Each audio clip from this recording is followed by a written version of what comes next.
Jacaylkii berisamaadka waxaan aan soo gudbinayo idilay waa xasuuso tegay balse aan duugoobin. Heestii 16aad baynu ka qaadanaa maantana.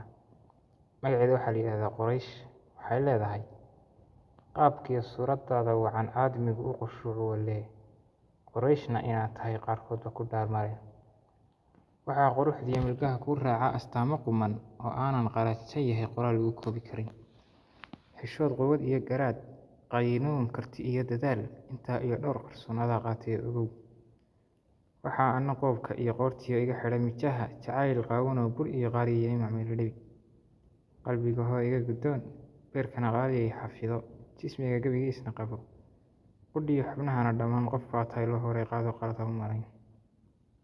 17 Tufaax intii aan tiriigiyo tooshka caashaqii bixin tu yar baad ahaydoo kuma turi aqoonoo tixo iyo waxeesana kuma tirinin weligay. Markii aad si toorida iga taagtay maxibada sawtiraf ma aan noqon awadana kama tegin meelaan ka tali jiray. Intii aan tufaaxay taxaabin caashaqu nin ku taama gooloo tacab uu u muuqdo tayadiisu badantoo la taageero baana. Markii uuse turqiyo iga toogtay bawdada caashaquna tib ii qoray baan tanaasul bidayoo tartankii libtoo xidhay.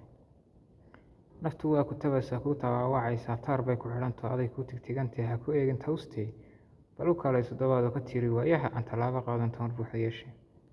Waa buufsiinanaa heesta 18aad waxaa la yidhaahdaa miyaad joogi karayaa. Midii aan janteen rabay magaalada ma joogto jidkay maanay qaado jaliilkayga magacii waan ka maagay jiifki. Jihaadkuu la maray iyo jabkumaanka baday iyo jugtiisuna ma koobnee juhuradii mulkidayee mucda ruuxa jaratay jeer haddaanan mudan oo meher aan ku jagacsiin miyaan joogi karayaa. Murugada jihaysee juuqda kaala maagtaba mar baa laga jilaabtay mawlow jacayl baa jeedal ii macmeelo jilib igu muquunshay jeer ii miciinooga jeedi maxibada. Dhabeel naadir iyo dhif weeyaan ama dunida kama dhicin dhigga iyo gayaanka in dhexdooda laga helo ruux kuu dhigmoo kale. Hadduu labada dhaliyo dakhtar uu yidhaaho keentaadan ku dhayayay anigoon dhabcaad iyo dhabadii bakhayn marin ayaa dhiibi lahayo ii qaba ku dhihila. Macaanay dhag iyo qurux aban iyo milgiyo sharaf adaa gabi ku dhaashto qaryad iyo dhabeel iyo gaar loo dhintaa tahay. Mana liid daliil iyo ceeb iyo dhagxumo iyo waxay dhaayo liidaan ama dhimirku diido haddaynaan dhismihii guri dhalaal aynaan wadagelin ima dhigaya caashaqu dhadig iyo haweenkana adigaan dhammaantood dhabti kuugu jecla. Heesta 20aad waa xaal adduun iyo xilligays waaga.